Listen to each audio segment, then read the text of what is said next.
Hi, welcome to episode 6. This project I've titled Autumn Sunset. All materials were purchased from the Dollar Tree and they came to $21.25 total.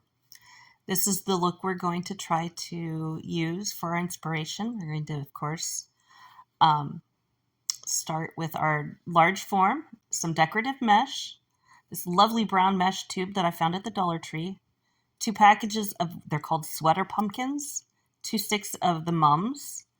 I did use 6 stems of the leaves, 1 light yellow rose. It's called a mini mum, 1 larger orange and yellow flower, and 1 stem of wildflower. For our materials, we have our mat, our tray, and a Lazy Susan, scissors, wire cutters, glue gun, and the glue skillet, which is the greatest invention ever, clips, of course, glue sticks, finger covers, and probably 18 inches of the jute twine. We're going to start with our decorative mesh, and we'll use 1 clip to hold it in place while we wrap it all the way around our wreath horn. Notice that it doesn't have to be super flat. It doesn't matter super important what color it is. You just kind of want it to blend in so that it's not black showing under your white flowers. Once I have that done, I'm going to find my top. And what I'm going to do is make a hole on either side of the wreath form, and I'm going to feed one end of the jute twine through the wreath form from the top down. I'm going to tie a knot and put some hot glue on it so it stays in place. Next up, I'm going to do the mums. I'm going to put them out kind of where I want them. And I'm going to start at the top and the bottom and put some of the hot glue on the end and put them in place. Okay. And you see, on each one I have put them, this is a great view where you can see that I put it on the outer part of the wreath so that it kind of fills it out a little bit.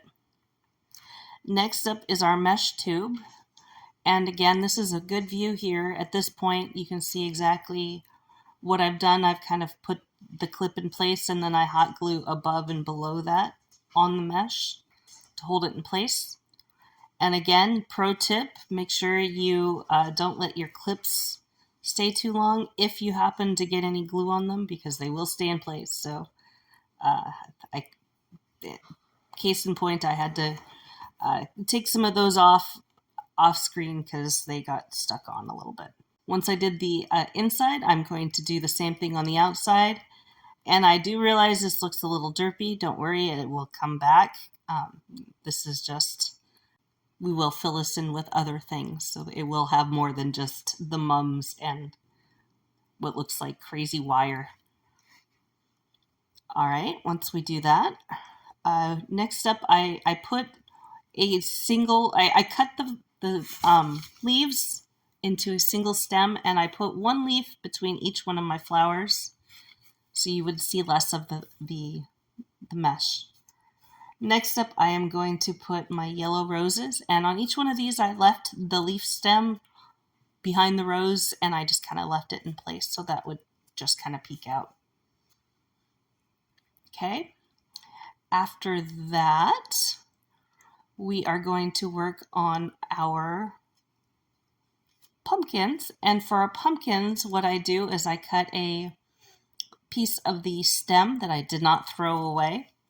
I put a little bit of hot glue on one end and I shove it up through after I have taken off the clip on the sweater pumpkins. And the other end I can then hot glue and stick through the mesh, and it works like any other pick. Saves a toothpick, and it does allow it to kind of stick in place, and I do find that it stays a little bit better. Okay, next up, these are, tag on these were called mini mums. Mini mums, not minimums. I liked the color. They're almost like an orange. I did split them. I think they had been more than one on a stalk, and I really wanted just the peak color.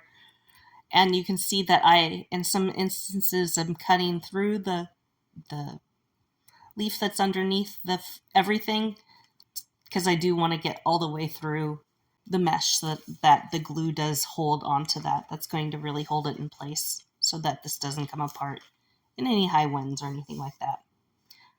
My next step is on the inside, I am filling it in with 2 leaves, 2 of the maple leaves I'm putting. You see I'm alternating colors. In some instances, like that last spot, there was a single leaf just because of the space that I had remaining. Kind of have to play it by ear. And then once I did the inside, next up I'm going to do the exact same thing on the outside. Working my way back around. This will really does fill in the wreath, and in this regard you can see it made it look bigger because of the way that the leaves are positioned. Usually I have them go up and over the leaf or the wreath form, but this time they go on one side. I do find that this makes it look a little larger. Okay, once a couple more leaves left here. It's a very full wreath. But once I finish this last little few, we'll work on filling in the last, all of the little things. And that's the things that I think make the wreath more interesting to look at, is all the little things besides the same.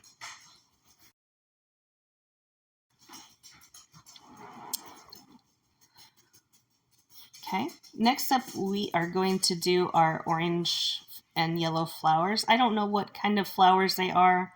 They kind of looked like fire to me. And I did like the way that they were. So I thought this would be a great addition to the wreath. Next up, I'm going to fill in with all of the little seeds that came on. I think these were from the leaves. I also have the little yellow wildflowers.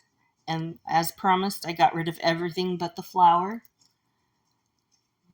And I had some of the green leaves that I'm going to use to kind of fill in any holes that I might see.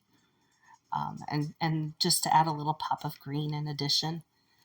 I was really hoping to get sort of all the colors of fall, and green is sort of like that first color you get right before things start to turn to yellow and orange and eventually brown. And so I just kind of work my way around. I make sure that things aren't too clumped together.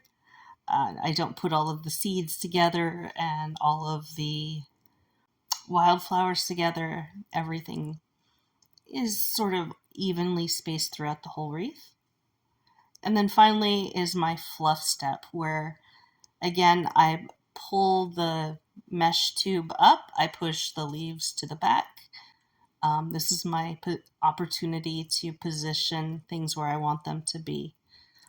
I can also remove any of the excess glue that I find. And in this case, I'm not letting the Lazy Susan do the work for me.